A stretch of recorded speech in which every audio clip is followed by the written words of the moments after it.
Hey everyone, I hope you're all doing well. It's been a crazy couple of days for myself.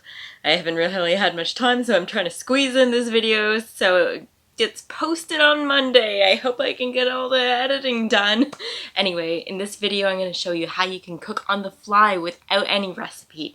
We're going to be making a butternut squash soup, and I'm going to be using my soup stock bag, but the prominent flavor is going to be butternut squash, even though the soup stock bag looks quite large, and it may look like, oh, all those flavors must overpower the butternut squash, but no, that's not the case.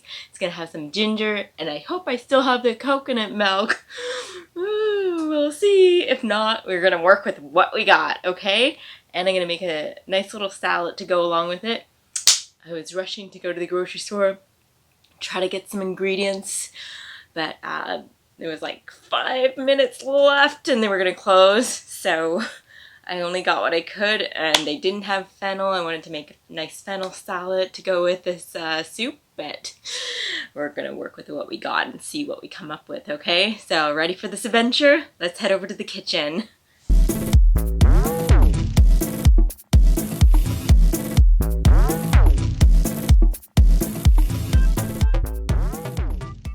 This is the size of our soup stock bag. As you can see, it's quite large, so we need a large pot.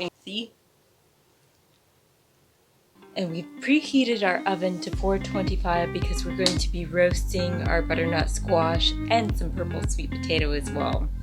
I'm just emptying our soup stock bag into our stock pot, and then we're going to cover it completely with water.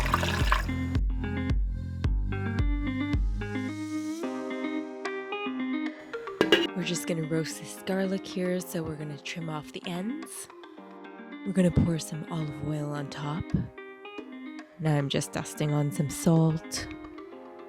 And I have to grab an extra piece of tin foil to make sure it doesn't leak. I tore off a very odd-shaped piece of foil, so I need some extra foil. I'm going to throw this garlic on our baking sheet, okay? Now I'm just peeling the butternut squash, and I'm going to cut it up into cubes.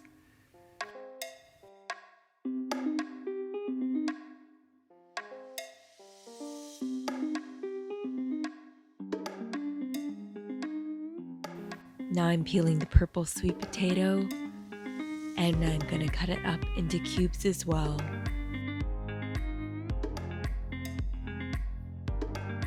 So we're going to mix our butternut squash and purple sweet potato with some oil. Oops. Got a little too excited there with the oil. And dust some of the salt. I'm gonna put some pepper. And I like this Greektown Spice. It has some cinnamon in it, which really gives it a nice flavor here. Garlic, basil, oregano, cinnamon, parsley, rosemary, dillweed, marjoram, thyme, and nutmeg. We're just going to pour on our butternut squash and purple sweet potato on our baking sheet.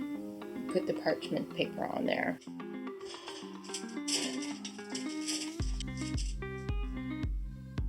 And we're just going to go back to our soup stock and give it a stir along the way.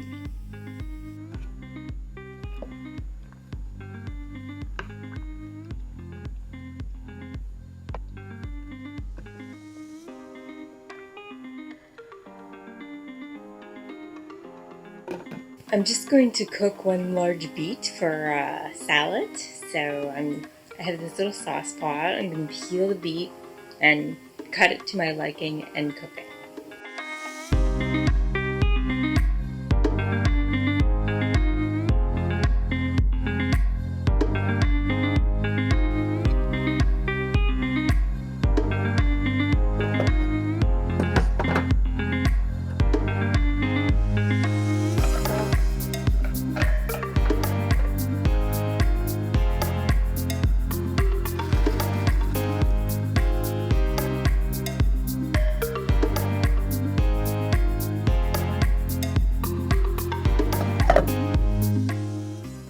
Since our soup stock reached a rolling boil, we have reduced the heat to low. I decided to make round slices of the apple to match the beets. I don't have an apple core, so I just have to cut out the middle manually. You can simply make slices if that's easier for you. You don't have to bother with this method. I just thought it would look cool this way. Some of the apple centers were more malleable and didn't have that rough texture. You know, that kind that tickles the back of your throat. I simply left those ones be. Some of them ended up turning out a little bit ugly, but we're gonna hide that. Shh, don't tell anyone.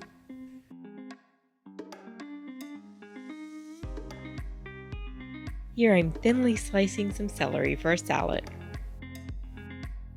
And here I'm going to be using some mint leaves. I kept the mint going from the mint I got at the store. I just put it in a pot and let it grow. I'll also chop up the stem too. Here our beets are done, so we're just going to drain them and let them cool off. And we're just going to assemble our salad here. Of course we're going to cover the ugly ones more so. It's our little secret. Now I'm sprinkling on the celery pieces. And I washed some spinach leaves, so I'm going to add some spinach leaves to our salad. And now for the mint. And now for the dressing. We're using our avocado oil. We're keeping it light. And we're only going to add a little bit of Dijon. We're going to add some regular maple syrup. Not too much. And we're adding some of the apple cider vinegar. And salt and pepper. Now we'll simply drizzle on our dressing. Now I'm chopping up some nuts of the mixed variety. It's pretty much whatever I grabbed here. Looks like it's mostly cashews and almonds. We're going to want our roasted garlic to cool a bit, because we're going to want to squeeze it out, okay? Here I'm ladling in our soup stock into a medium-sized pot.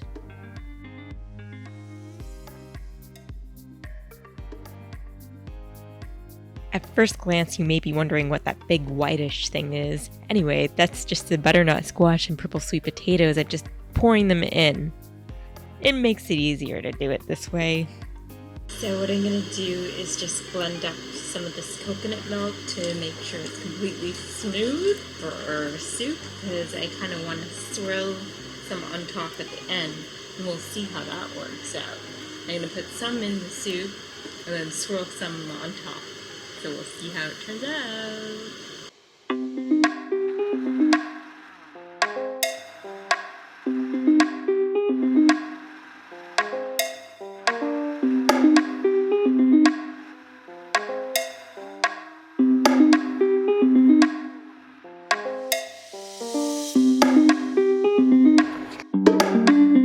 Here I'm adding in some cinnamon, a dash of nutmeg, a little bit of cloves here, and a little bit of allspice. Although some of those spices were in the Greektown mix, we wanted to add more since we added all that liquid. I'm adding some of the roasted garlic here, but I'm going to save some for my toast. We're just going to free pour some coconut milk in here and give it a blend with a hand blender.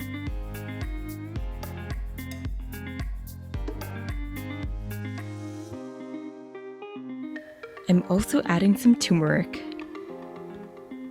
I'm also adding some Bourbon barrel-aged maple syrup. This sweetness will help to balance out some of the bitter components. Plus, there was lemon in our soup bag. Just gonna test it to see if it needs any seasoning.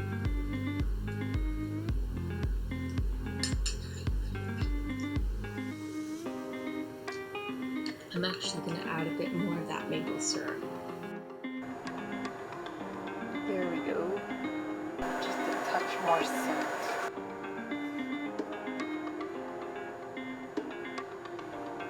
Give it a nice stir. Just going to put the soup in the bowl here. I kept some of the chunks, so it's not completely smooth, but I'm cool with that. It's also a little on the brown side because of the spices. Now let's see how this coconut milk situation turns out.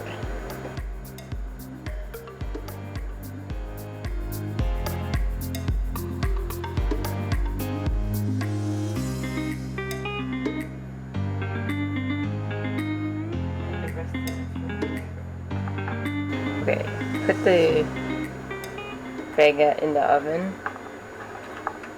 They're crispy, you know, even though they're not brown. I'm just gonna put our vegan butter on.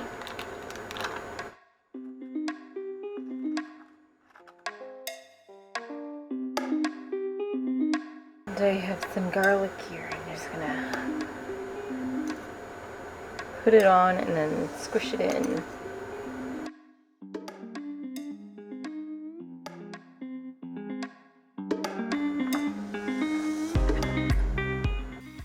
Here we go. Let's try it out now.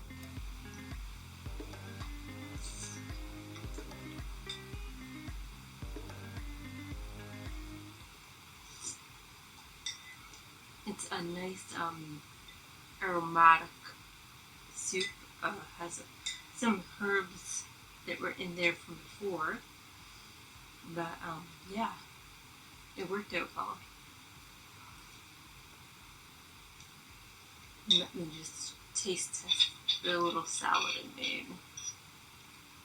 Try to get a piece of everything in one bite if I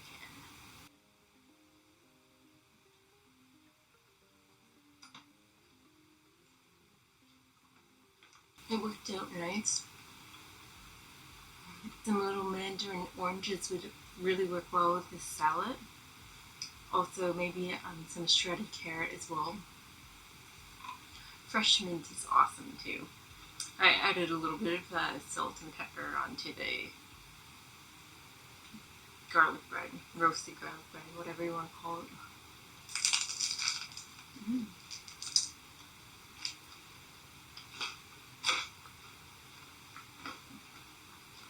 Very simple but delicious. With the roasted garlic, it's really nice. I'm a big fan of roasted garlic.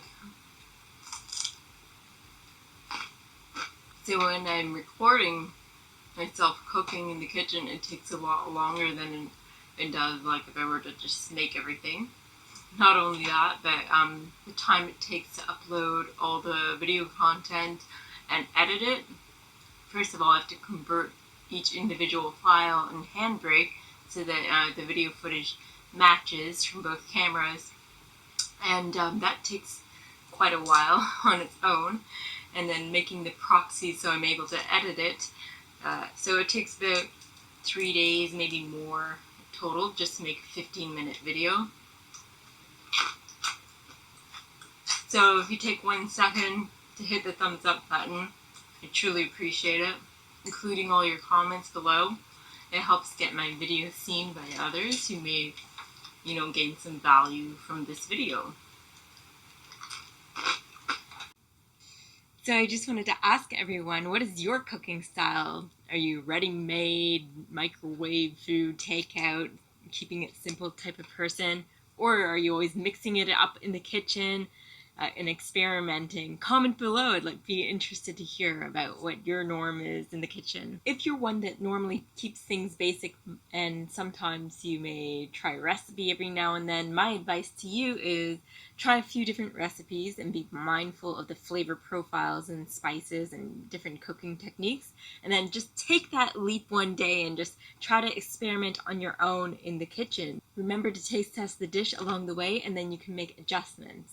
For an example, if you find that the dish is a little bit bitter, you can add some sort of sweetener like maple syrup, sugar, agave, something like that to balance out the bitterness. And also keep in mind when you're adding the spices, you can always add some more, but you can't subtract. So you may want to use the holy side of the spice jar, or depending on what your spices are in, you can use a little spoon so that you have more control because it would be very hard to try to extract all those spices if you just dump them in. To sum it up, for the ones who are less confident in the kitchen, I would say get to know a few contrasting recipes and then just take the dive and go ahead and experiment. Get to know new spices. Don't be afraid to add new spices to your spice rack, and just add a little bit at a time. Taste test along the way. Make adjustments as necessary. The way to learn is by doing, so go ahead and experiment. Don't be afraid. What's the worst that can happen?